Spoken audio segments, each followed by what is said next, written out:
بسم الله الحمد لله والصلاة والسلام على رسول الله اللهم وفقنا لما تحب وترضاه وبعد فالسلام الله عليكم ورحمته وبركاته ugu horeyn dadweynaha iyo maamulka masaajidka oo mahadcelinaya bacd allah subxaanahu wa tacaala intaa kadib xilli abaareed baynu ku jirnaa ilaahay subxaanahu wa tacaala roob khayr qaba oo caamo dadkaasi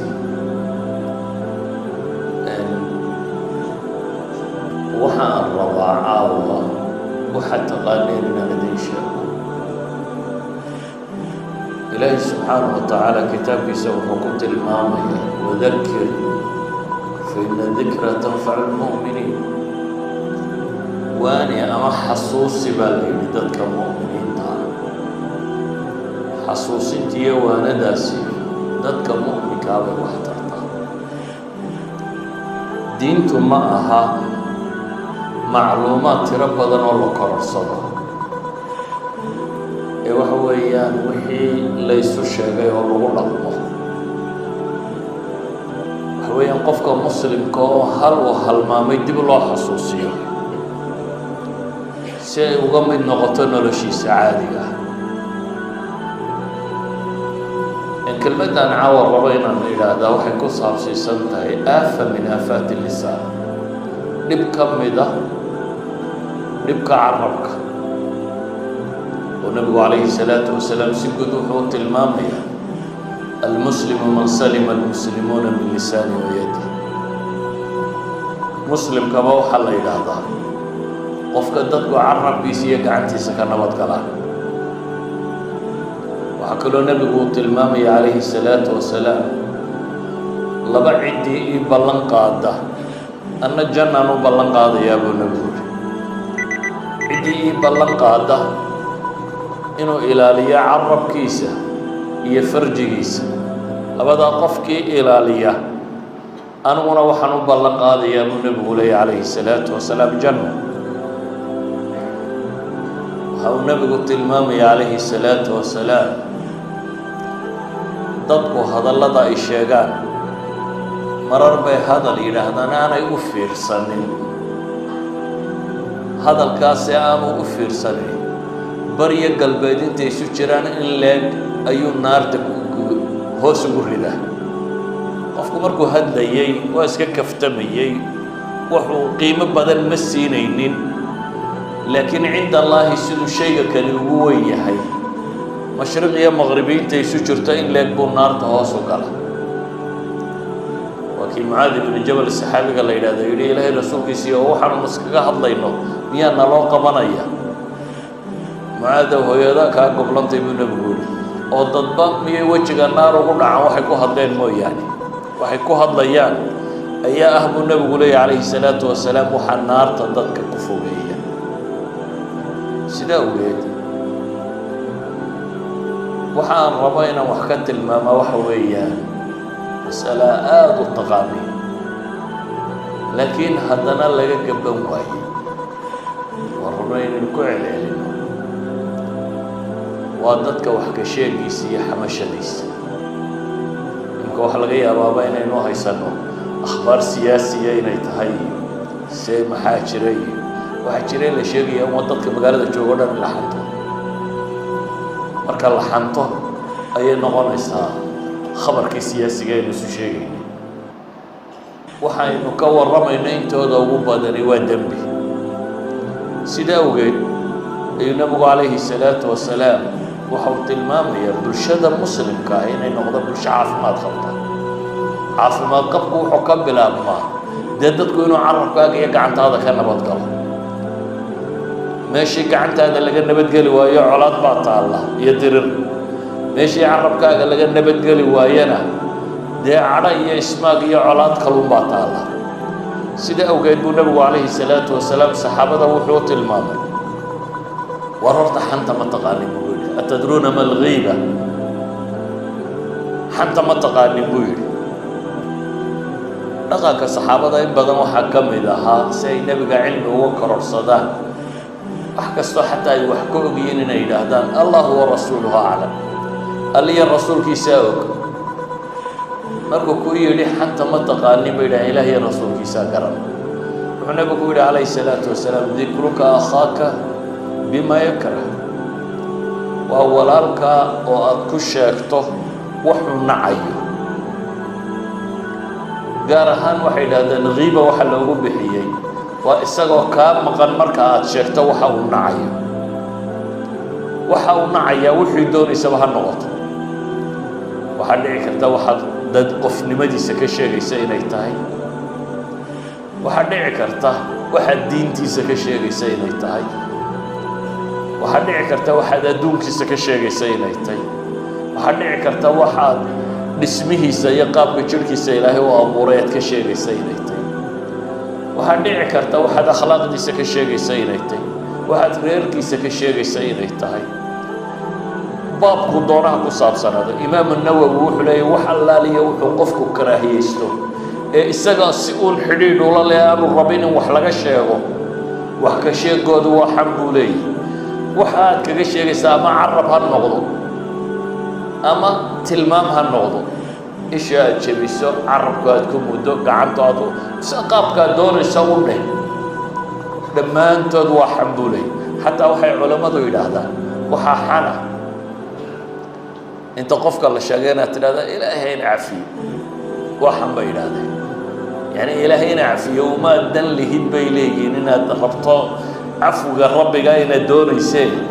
waa duurxul aad u duurxilaysa bay leeyihiin qofkan wax laga sheegayo. qofkan wax laga sheegayo ayaad u duurxulaysaa bay leeyihin. iyo nas'alu llaha salaama iyo kullu dalik bay yidhaahdaan ghiibaday ka tirsan yihin, xantay ka tirsan yihin. waxaa ka tirsan bay yidhaahdaan xanta inaad siiqatu tacajub u sheegto ama inaad ka murugaysantoo kale, bal sidaa iyo sidaa yeelo, yacni siduu yeelay baad duraysaa bay leeyihin. miskiin hebel baa lagu yidhi waa caynkaa markaasaa tidhi miskiin. miskiinnimadan aad sheegaysa maaha inaad leedahay waa nin iska miskiin oo ilaah yaqaana, ee waxa weeyaan waa duurxul bay leeyihin aad u duurxulayso. walidaalik wax kasta oo noqon kara bay leeyihin qofku inuu naco in lagu yidhaahdo oo wax ka sheegahay wuxuu noqonayaa nooc xanta ka mid a. culammadu markay baabkan ka warramayaan 3 mas'ale ay kala saaraan oo luqada carbeed la yidhahdo alghiiba iyo albuhtaan iyo alifk. qolaa waxay yidhaahdeen nebiga calayhi salaatu wasalaam ilaahay rasuulkiisa iyo waxaanaanu ku sheegayna hadduu yahayna, isagoo maqan baad wax ka sheegtay, laakiin waxaad ka sheegaysa wuu yahay, laakiin muu rabo in laga sheego. wuxuu nebigu ku yidhi calayhi salaatu wasalaam wuxuu yahay haddii maqan ka sheegto oo aanu rabin faqad iqtabta, waad xamatay. haddii aanu ahaynna faqad bahadta buu nebigu yidhi, waad ku been abuuratay. marka haddaanu ahaynba iyadu waa been abuurad, waa dembi ka sii weyn. hadduu yahayna waad xamatay buu nebigu tilmaamaya. xadiid culammadu ay ku tilmaamaan inuu xasan yahay ayaa waxa ay tilmaamaan isagoo nebigu fadhiyaa nin yimi, dabeetana waxay ku yidhaahdeen nebiga calayhi salaatu wasalaam ninkii bay ka warramayaan, laa yaakulu xataa yuطcam bay yidhaaheen walaa yarxal xataa yuraxalu lah. wax ma cuno in la cunsiiyo mooyaane, wax la siiyo mooyaane wax kale ma cuno, ma guuro, ma rarto in loo rara mooyaane. yacni ninkan dacfi liidashay rabaan inay u qariyaan ama caajisnimo iyo kaslaamnimo ay rabaan inay u qariyaan. marka waxay leeyihin yani xataa naftiisa ma daryeela, inaad wax siisa mooyaane wax cuni maayo bay idhahdeen, ama in loo rara mooyaane neefkiisa intuu fadhiisiiyo kooraha saari maayo wixii uu u baahnaaye wuxuu rabaa in loo raro. nebigu calayhi salaatu wasalaam wuxuu uhi qad iqtabtumuuh, waa xamateen. markaasay idhahdeen inamaa xadaثnaa bima fiih, إلهي رسول كيسي وحو أهو بانو شيخنا إنك أنا ليزين ماذا يوحو وطا حسبك إذا ذكرت أخاك بما فيه منه أقفلا ولا لك وحو يهينك كشيك تابا أقفلا عن الربي ويوحى مهين هدات شيكتو يدو أذى ليرادة وبهتان والذين يؤذون المؤمنين والمؤمنات بغير ما اكتسبوا فقد احتملوا بهتانا وإثما مبينا إلهي وحولاي قوة ضدك المؤمنين تأكل بيه يكو شيء يرق يدمر با بغير ما اكتسبوا وحاني كسبن وحاني يهين كو شيء قوة فقد احتملوا بهتانا وإثما مبينا واسيه الدب وين يا بين أبورد وين بيحبارين با ربي كنت المامية إذا صدح ذا الشيء هو نوع من الغيبة بيلي وحو يهو نعيين أتكو شاكتو ورلقاق الشيء يرارد خوبينين أتكو شاكتو يميد هذا تقول بين أبورتين أتشاكتو مركا أما هو غيبة أما هو إفك أما هو بهتان وحو بيلي بابك بيشهود هوسك ليه باب كان حكم كيسوا محي قرآنك يا حديث باو حكو صار ورتين وحاراني علماء بدنا ده إجماع بابا يسوع نقل يعني المسلم كيسكوا فقصية علماء المسلمين تو هنا يسكوا فقصية ماشى سين أنا مرنا ببنانين إمام النووي باصو نقلنا إياه بل جماهير العلماء وحي نقلنا إياه وحي سوق قورنا إياه إن الذنوب تواوين كمتي جماهير العلماء صاصي قبا إن الذنوب تواوين كم تهي إلهنا قرآن كيسا وحقت المامية ولا يغتب بعضكم بعضا أن يحب أحدكم أن يأكل لحم أخيه ميتا فكرهتموه واتقوا الله إن الله تواب رحيم واربركين بركة كليو حمن با إلهي إليه midkiin miyuu jecel yahay baa rabbi tilmaamaya hilibka walaalkiiyo bakhtiya inuu cuno marka hore hilib bini aadam in la cuno bini aadamku ka yaqiiqsooda dadka hilibkiisa ma cuno mar labaad inuu walaalkaa noqdo waa ka sii darantay mar saddexaad inuu meyd yahay waa ka sii darantahay ilaahay wuxuu ku tilmaamay marka walaalkaa iyo meyda hilibkiisa inaad cunto miyaad jeceshahay waad nacaysaa baa rabbi tilmaamaya إذن حنتني نوع عصاي لمت سيدا ولالك أيو ميدا هلب كيس أنا دو عنتين أياني أفي عنين أدو حمطه إلهي وحلي ولا تلمزوا أنفسكم ورنا فينا عيبيننا مسلم هو نف واحد ولالك أمكاك عيبي سوحي لمت أدو نفت هذا عيبي ولا تنابزوا بالألقاب ورنا نيساها قروح دبضنين هيسوي يرنا بئس الاسم الفسوق بعد الإيمان ومن لم يتب فأولئك هم الظالمون إلهي القرآن كوحين أقول المام يدك وقالين لك والرمي ويل لكل همزة لمزة عذاب يهلاك يهوب وحوص قناضي متكسته وحنبضنا أويا همز كي لمزكو ومتكسته عيب بدنا waxay ku kala farqiyaan culimada qaarkood labada eray midna inuu yahay bil ficli midna bil lisan inaad isha ama carabka ama qaabun aan hadal ahayn aad u xamanayso u xaqiraysid ama ma ahayn aad carabka ku xamanaysid labada waa isku mid marka waa qofkii oo aad waxaan ka raali ahayn aad ku tilmaamayso ilaahi subhanahu wa ta'ala kuwa wuxuu ku tilmaamayaa لا ينبذن في الحطمة بإلهي سويه ضدك عرض جود يشرفته ده بيدومينين إلهي وحقلين ده وحل وطور دونا بال الحطمة بربوريسا نار ليلاده نار بربوريسا إثبتت كشرفتي سو بربورينيه إلهي وحلاي نار ينوح بربوريسا أي قلي دونا أيها الأحبة إلهي وحلاي ولا تطع كل حلاف مهين هماز مشاء بالنميم مناع للخير معد هم مقلب با إلهي النبي يسكت المام يكون كستور دار بدنا أوليته أو عيب بدنا همازة ذاتك عيبية وحكشيغا نميمة ذا يسكت درك كشقاية الهمازة هي المغتاب للناس بكفصرة إلهي سبحانه وتعالى قرآن بدن بكت المامين ممنوعت نبي الله محمد عليه الصلاة والسلام حجي وحجي ود وقت دمنا أها سنة السقالات ميلها أها دور قرب خطبته سنوركا صدح ميلها خطبة وحا كجرة مسألة مسلمين تكعل عليني يدو بيدا دان بقول كنا مسلمة دتك بدني جوجان أيوه ويدي وربشنا كجرة مواتما مشنا جوجتا موا حقي سؤال عنك سنة بويديني سيقو التنبيهية يسوع جستان إسلام مركانا حرمة وحصاص عضو الربين وطلمام وحيوش يقال بلد كينو بلد الله الحرام يعني بشو أشهر الحرم ينيتها وركاس يوش يقال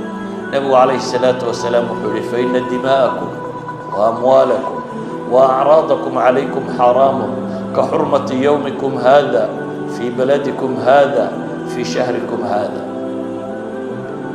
ورديجين يحولهن يعرضين عرضك وحا لا يلاهدا موضع الذنب يلاهدا والمدح عرضك وحا لا يلاهدا وشرفتي قفك بني آدمك وماشى أمانته أما عيبينته أي كقدع قفك بني آدمك نبي الله محمد عليه الصلاة والسلام حج كاسي إن صدح قور قاريسة أي خطبة دا جيدين والله الله يا صحابة وبقول كنا مسلمون ميل تاغان وعدين أيو أولي وروح على غيا وسنة كنت بدي إننا ميشان سويما لعلي لا ألقاكم بعد عامكم هذا لما نقول من سنة كنت بدي ودردارك النبي وكتبيه دردارك هسي وحويان دد كينا النبي قال سقفك مسلم كا بيجيسه مالكيسه هي شرفتديسه شرفتديسه وحا وحياله تعرفك وطن وحا وحياله وحنتا يا وحي لها المال وحا النبي الشيخ عليه الصلاة والسلام إن من أربى الربا الاستطالة في عرض المسلم بغير حق الربا ده واحد نقالنا شرعي إنه يكون أدكت وشيء إلهي القرآن كيس كنت الماضي عند الله تمادا دقال هودي هرقلود دابا النبي يقول عليه ربوينك وقول ربا يسان وحكم ده كوا ور قرية الربا ده وحكم ده الاستطالة في عرض المؤمن استطالة أي إطالة اللسان هذا عرب كاغا كبر بلادية قفك مسلم كشرفتيسة بغير حق مقبل بلادية ومرار يرى كوبان بيسور ريبي دونان علماء وايد هذا ومرار كبنان تهينا وحي وحا فعيينا تشيكتو أخولا وحد قياسي كرتا نبي الله محمد عليه الصلاة والسلام وعائشة قبل كلام مسلمة دا يكون تدي وقابنت بلاي وقابنت أو نبي بلاي وين أتكو هذا شيء هدي بدل لغو قصة ويقص لهاي هدي وحيابها المدب كالدورية وحجرة دي بيا هدي وح مدب كالدورية لغو الردوي إنه مدب كيسبدلو وسكالا بدل عندهم النبي بلاي هدي لقد لها هذا الكاغا وح مدب كالدورية بدل عندهم بيدوري لهاي وحي تري نوع محي وقابمت بيتري هاي علماء يراهدان marka waxay tilmaamaysaa sida ay u adag tahay qof muslima in wax laga sheego waliba wax ka sheegaas meelaan wax anfacayn inuu yahay nin baa zinaystay dabeetana uu toobad keenay dabeetana nabi maxamed buu yimi calayhi salaatu wasalaam wuxuu yidhi hal rajmiyo waa la rajmiyo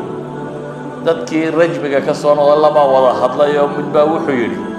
bal kaa eega inta ilaahay ceebtiisa asturay buu is asturi waayey ilaa iyo sida eyda loo garaacay sida eyda dhagax loogu dilay nabigu calayhi salaatu wasalaam xadiidka inkastoo sanadkiisa culimmadu ay leeyihin waa daciif waxa uu tilmaamayaa ninkaasi inuu ku tilmaamay wax aada u fool bakti intuu soo dulmariyey inuu yidhaahdo baktigaasuu lami cun dabeerka baktiyey ma uu ka meel la cunaayo oo la leeyahay waxaa tidhi waa waxaas oo kale waxaynu leenahay aayadda qur-aaniba dee waa macna ay tilmaamayso ayuha alaxiba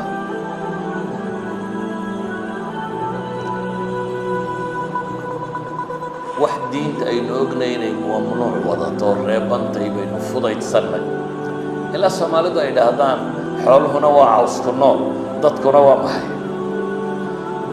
waxaa laga dhigayba wax lagu nooliyay inay tahay xanta iyo waxa kale waxa nolosha ka mid oo fudud inay tahay baynu ugu maahmaahan waana diinteeniyo aynu runtii meel weyn kaga dhacayno waa intii yarayda ajarka ahayd ee salaada iyo soonka aad shaqaysatay oo aad cid kala siinayso maxaa ku bixiya dadku inay wax hantaan culamadu waxay idhahdaan kow dacfi alwarac waaliimaan dadkoo xalaal miiradnimadu ku yaraato iyo iimaankoo daciifa waayo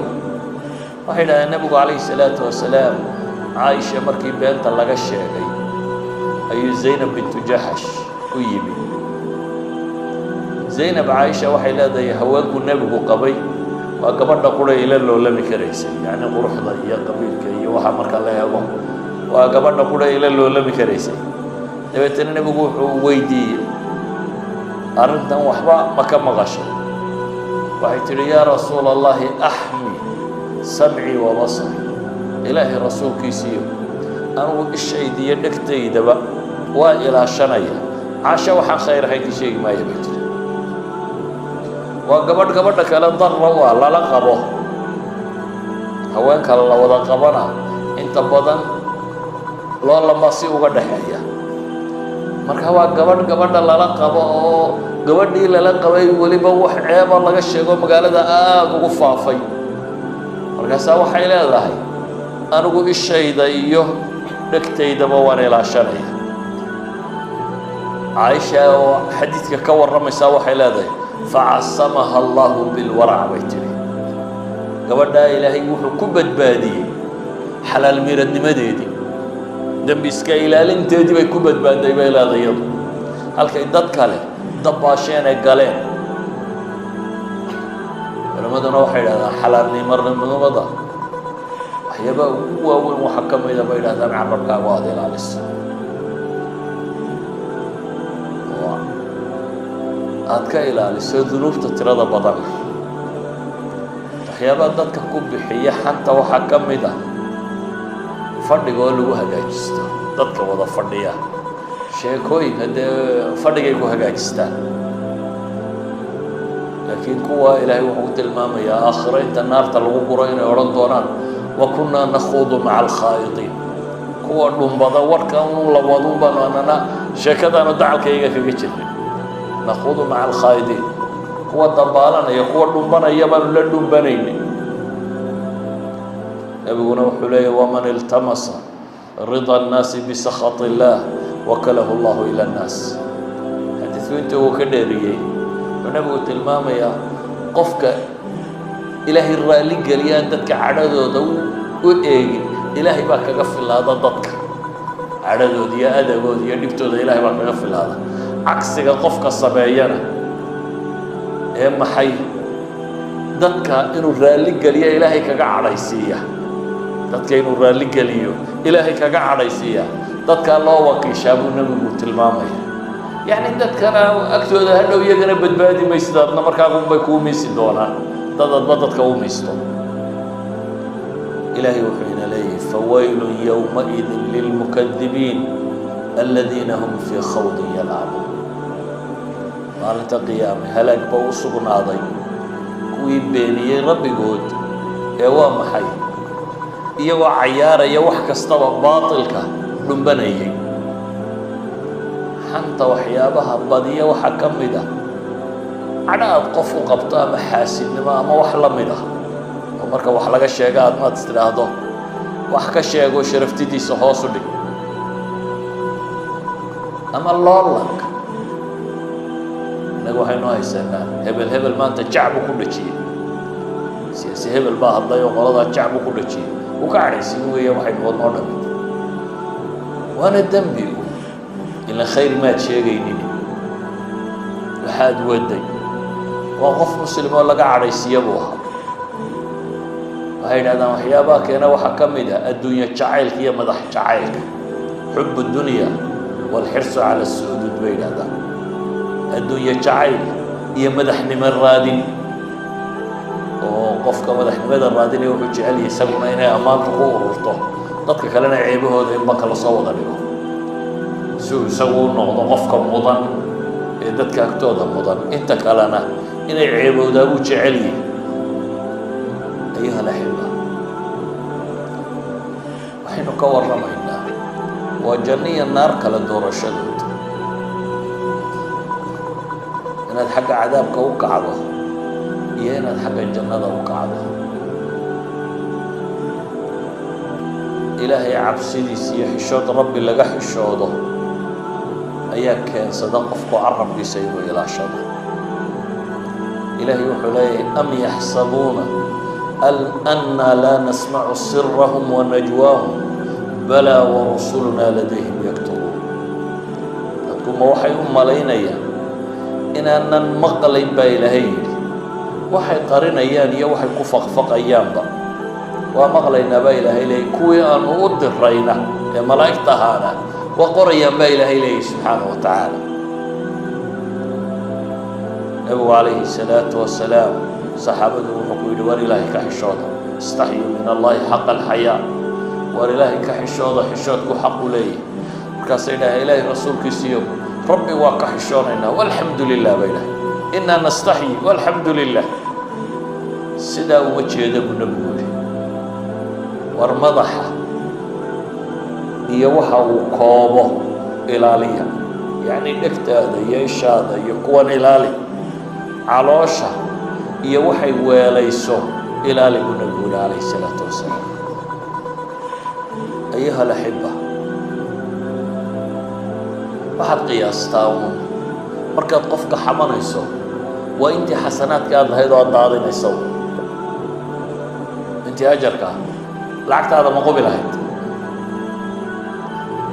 waa maya nina lacagta ma daadiyo oo lacagta iyo ajarka iyoma qiimo badan lacagta waxaa laga yaabaa minis yaro adduunka wax kuu fudaydiya inay noqoto ajarkuse adduunkana wuu fudaydiyaa aakhirana waa waxa keliya lagu badbaadayo sidaa awgeed buu nebigu wuxuu saxaabada ku yidhi war caydha ma taqaanin atadruuna man ilmuflis buu nebigu yidhi caydha ma taqaanin qofka mufallaska qofka dee kacay ee caydhoobay waxay yidhaahdeen ilaahay rasuulkiisiiyo caydha waxaanu u naqaanaa man laa dirhama lah walaa mataac ninkaan mood iyo nool toona haysanin baanu caydh u naqaanaa bay dhahay ninkaan mood iyo nool toona haysanin wuxuu nabigu yidhi calayhi salaatu wasalaam ninka caydha ama ninka kacay waxaa la yidhaahdaa waa ka aakhiro yimaada isagoo salaad soo sameeyey oo soo soomay oo zako soo bixiyey soo arkaanulislaamkii maaha wuxuu la yimi soom iyo salaad iyo zakuu nabigu tilmaamaya laakiin wuxuu kaloo yimi buu nebigu leeyahay isagoo kaa caayay oo kaa qadfay oo kaa maagay oo kaa xoolihiisa cunay oo kaa dhiiggiisa wax ka daadiyey ayuu yimi dabeetana ajarkiisii baa dadka loo qaybiyaa buu nebigu leeyahay ilaa wax kaloo aad ku daynbaxdaa ma jiro maalku aakhiro waa intii ajar aad shaqaysatay waa salaadii waa sakadii waa soomkii waa intii xasanaadkii aad shaqaysatay dee daynna waa lagugu leeyahay daynbaxa aakhira marka waxa weeyaan waa ajarkaa la gurayaa hadduu dhammaado maxaa la yeelayaa markaa wuxuu nabigu tilmaamay qaar wuxoodiiba inay dhammaanayaan intii uu soo shaqaystay dad baa loo qaybiyey welina qaar kaloo wax ku leh baa taagan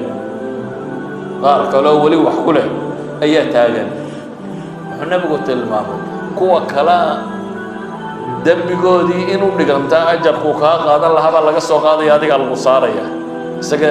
dembigiibaa laga nuqsaamiyey adigana wax laguu kordhiyey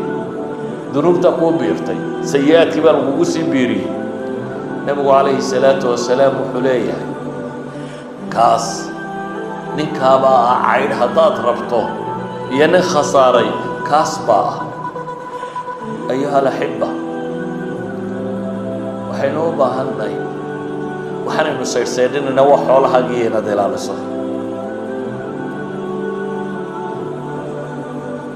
ceebaha dadka intaad ku mashquuli lahayd inaad adigu ceebahaaga ku mashquulshid qole heblaaya caynka iyo nin hebel baa saatan iyo bal adigu nusbaadhbaadh imisaad ceeb leedahay imisaad nuqsaan leedahay imisaad adigu isbaadhbaadh anas ibnu malik baa waxaa laga sheegaa wuxuu yidhaha magaaladan madiinaan anigu soo gaadhay oo duul lam yakun lahum cuyuub aan ceeb lahayn ay deganaan jireen facaabu nnaas dabeetana dadkay markii dambe ceebeeyeen fasaarat lahum cuyuub buu yidhi waxaan soo gaadhay buu leeyahy aqwaaman kaanat lahum cuyuub qaar ceeb lahaa laakiin dadka iskaga aamusay oo aan dadka ceebtooda sheegin oo iyagana ceebtoodii la ilaabay buu yidhi ayuha alaxiba ay culammadu yidhaahdaan waxyaabaha waxa kan daawada u ah ee lagaga fogaado waxaa ka mid ah inaad meelaha goobaha fiican fadhiisatid dadka saalixiinta ah iyo dadka khayrka hadal haya aada la fadhiisatid oo iska daysid majaalista had iyo goor sharka lagu hayo iyo kuwa bataalinta ee camal kale ay meelahay fadhiistaan waayo nabigu calayhi salaatu wasalaam wuxuu inoo tilmaamayaa jaliiska saalixa iyo jaliiska suu'a waxa u dhexeeya faraqa u dhexeeya buu nabigu tilmaamaya waxaa fiican inaad akhridid taraajimta iyo taariikhda iyo manaaqibta dadkii saalixiinta ahaa iyo dhaqamadoodii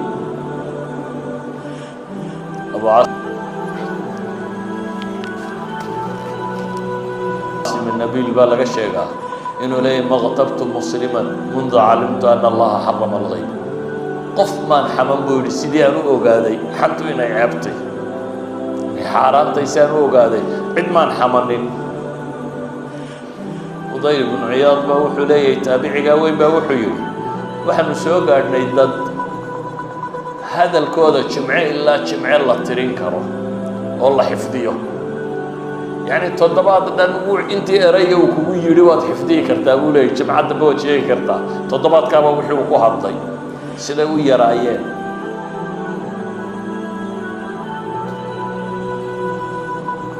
xarmala nin la odhan jiray wuxuu yidhi waxaan maqlay ibnu wahab sheekhii la odhan jiray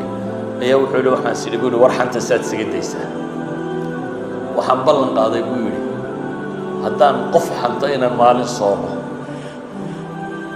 soontii baa baktiga iga dhigtay buu yidhi laxantii waa xataa haddana soon waa xataa haddana soon maalintii dambaan idhi buu yidhi war maya soonta waxaad uga jeclo badantaa jirtee markaa waxantaba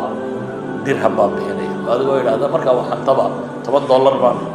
sadaqa u bixinaya dee markaan arkay jeebkaygii oo maranaya buu yidhi xantii waa iska daayay markay noqotay bixi waxaan arkay buu yidhi jeebkaygii oo dalooshamay dabeetana waxay noqotay buu yidhi waddaa iskaga daaya xanta inaan xan iska daayo waxa keentay buu yidhi markaan idhi buu yidhi wax bixi ayuha alaxiba nabigu calayhi salaatu wasalaam wuxuu inoo tilmaamaya haddaad dadka ceebahooda ka shaqaysa adna ilaahay ugu fadeexadayno u fiirsa uun qof kastoo ceeb badana ah oo dadka wax ka sheega aakhirka wuxuu baad arkay isagoo ay isaga dacallada haystaan oo qaar badan ay wax ka sheegayaan saa daraaddeed buu nebigu wuxuu leeyahay yaa macshara man aslama bilisaanihi walam yufdi liimaanu ilaa qalbihi waar dadkiina kan carabka uu ka islaamay ee aan iimaanku qalbiga ka gelinow laa tu'du lmuslimiina walaa tucayiruuhum walaa tattabicuu cawraatahum war dadka muslimiinta ha dhibina oo ha ceebaynina oo ceebahooda ha raacraacina fainnahu man yatabic cawrata akhiihi lmuslim qofka dabagala un qofka walaalkii ee muslimka ah ceebtiisa yatabic illaahu cawratah ilaahay baa isna wuxuu dabagalaa cawradiisa iyo ceebtiisa qofkii ilaahay ceebtiisa dabagalana yafdaxu walow fii jawfi raxli gurigaaga bartankiisa joogna ilaahay waa ku ceebay haddii rabbi subxaanahu wa tacaala u fiirso un dadka wax ka sheega inta badan aakhirka iyana way fadeexadoobaan iyana qaar kalun baa ilaahay ku itixaamaa oo fadeexadun baa ku soo baxda walidaalika waxaa habboon ceebta inaad xantaysa iska daysa haddii kale adduunkaa ciqaabi kuugu iman oo xabaashay kuugu iman cadaabulqabriga waxaa ka mid a nebigu calayhi salaatu wasalaam qaar buu soo maray markaasuu yidhi labadan waa la cadaabaya wax weynna lagu cadaabo wax weyn maaha dembi weyn may gelin yacni waxaanay iska dayn karin weynidiisa na maaha wax lagu cadaabayaa bay ku fasiraan culammadu midikaadadaanu iska maydhi jirin ka kalena waxbuu xaman jiray xadiis nabi ma sheegtana waa jirtaa laakiin riwaayadani waxay sheegaysaa ghiiba xan baa isna lagu cadaabaya idan adduunka xantu adduunka waa ku fadeexadoobi adna xabaasha markaad tagtana waa lagugu cadaabi dee aakhiro markaad tagtana waa ka warramay iyana naar baad ku geli oo nebigu calayhi salaatu wasalaam micraajka markii la kaxeeyey wixii uu soo arkay waxaa ka mid a qaar baan arkay buu yihi ciddiyo dhaadheer leh oo saa isu xaganaya oo wejiga iyo laabtooda diiraya markaasaan idhi buu yihi jibriilow kuwani maxay ahaayeen markaasuu wuxuu yihi waa kuwii hilibka dadka cuni jiray yacni waa kuwii dadka xaman jiray iyagana sida baa cadaabkoodu noqonaya wayaqacuuna fii acraadihim buu ku tilmaamaya waa kuwii hilibka dadka cuni jiray ee cirdigooda ku dhici jiray ayuha alaxiba waxaa habboon qofka muslimka ahi wixii horena inuu ka toobadkeeno waxa dambana inuu iska ilaaliyo xantu inay xaaraantay waa wada taqaaneen laakiin maxaan idinku celinaya caawa uga hadlaya waxaan uga hadlaya inaynu dhaqankeena bedelo ma aha inaan macluumo cusub cilmi cusub idiin sheegi maayo waa wax taqaaneen xantu inay xaaraantay qof kastoo muslim waa yaqaanay soo maaha waa wax la yaqaanay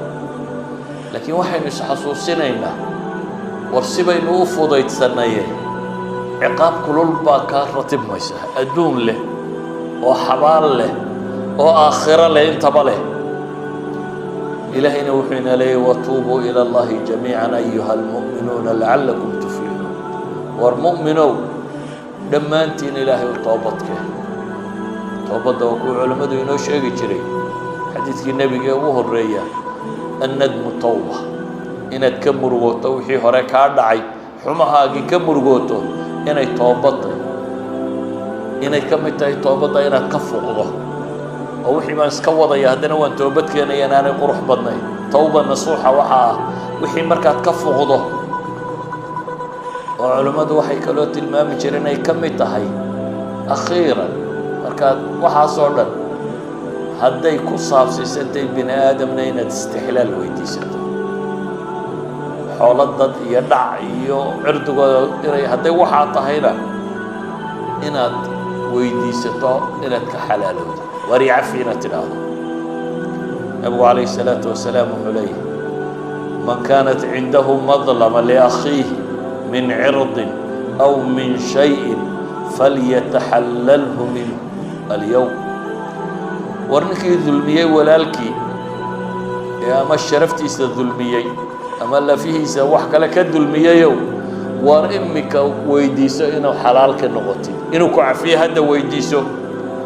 انت انا ايمانين مالنا درهم يدينار تونا جرين بو نبيغو ليه مالنا خوله wax tarin iyo wax kale inta ana iimanin hada weydiiso waa maalinta amalka uu noqonayo waxa lagu dayn baxa inta ana taas iimanin hada weydiiso buu nabigu leeyahay alayhi salaatu wasalaam culimadu waxay yiraahdaan si guud hadaad weydiisan karto way fiicantay waxaanu haddaad u sheegto inuu ka sii cadhoodo oo dhib kale sii keenaya hadday tahayna way fiicantahay inaad u sheegto haddayse mushkilad kale sii abuurayso oo waxaan haddaad sheegtaba bale kale ka sii ratibmayso waxa ka roon bay yidhaahdaan inaad waxba u sheeginaya inaad ilaahay isagana dembi dhaaf u weydiiso inaad ilaahay subxaanahu wa tacaala isagana dembi dhaaf u weydiiso ilaahayna subxaanahu wa tacaala aada uga toobad keentid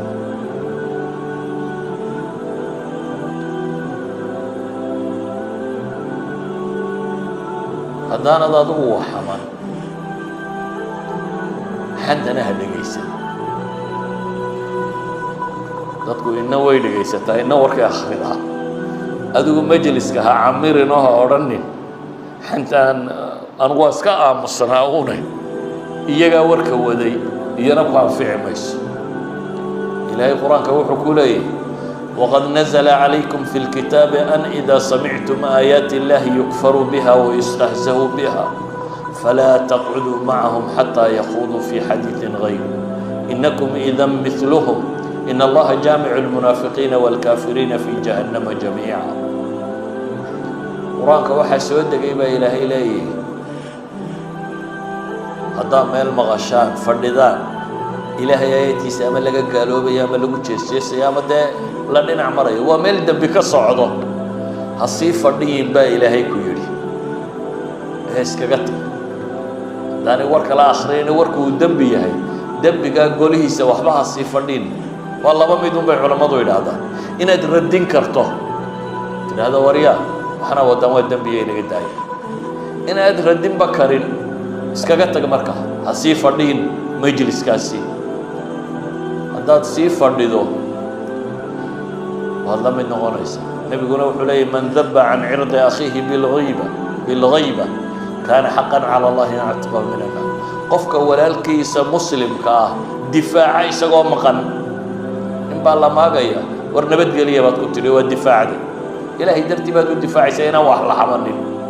maaha teeni dee uun kuwa reerkiina marka lasoo qaadanaya inaad cadhooto kuwa reerka kalehana inaad ka qayb qaadato taa maaha ee waxaynu ka warramaynaa inaad dembinimada diidan tahay dembinimada inaad diidan tahay walaalkaa haddaad sidaa ku difaacayso ilaahay wuxuu korkiisa isna isa saaray qiyaamaha inuu naarta kaa difaaco kaana xaqan cala allahi an yuctiqahu min annaar idan ayuha alaxiba nusuusta qur'aanka ee ku soo aroortay nebiga calayhi salaatu wasalaam oo meel fadhiya xadiis dheer ayaa nin la sheegay malik ibnu dukshin la yidhaahdo markaasaa mid yidhi daka munaafiqu laa yuxibu allaha warasuulah kaas waa munaafiq alla iyo rasuultoona ma jecla markaasuu nebigu wuxuu ku yidhi laa taqul lahu dak war ha odhanin sidaa war miyaad ogeyn inuu leeyahay laa ilaaha ila allah yuriidu biha wajha allah yuriidu bidalika wajha war sawka laa ilaaha ila allah le oo ilaahay wejigiisa u leh markaasay joogsadeen saxaabadii waxay dhahay allahu warasuuluhu aclam ama naxnu fawallahi laa naraa wuddahu walaa xadiidahu ilaa ila almunaafiqiin ilaah iyo rasuul baa naga og laakiin ninkaa wuxun baan anagu inta badan aragn isagoo munaafiqiinta la fadhiyo munaafiqiinta ka dhex warramayu baan anagu arki jirnay bay leeyihin nebigu calayhi salaatu wasalaam wuxuu u sheegay markaa warrinka tawxiidsada ee ilaahay wejigiisa ku raadinaya ilaahay naarta waa ka fogeeya waxay tilmaamaysaa in dadku ka dheeraado xanta mararka qureel ay inuun bannaanaan karto laakiin dadka badh baa inta badan intay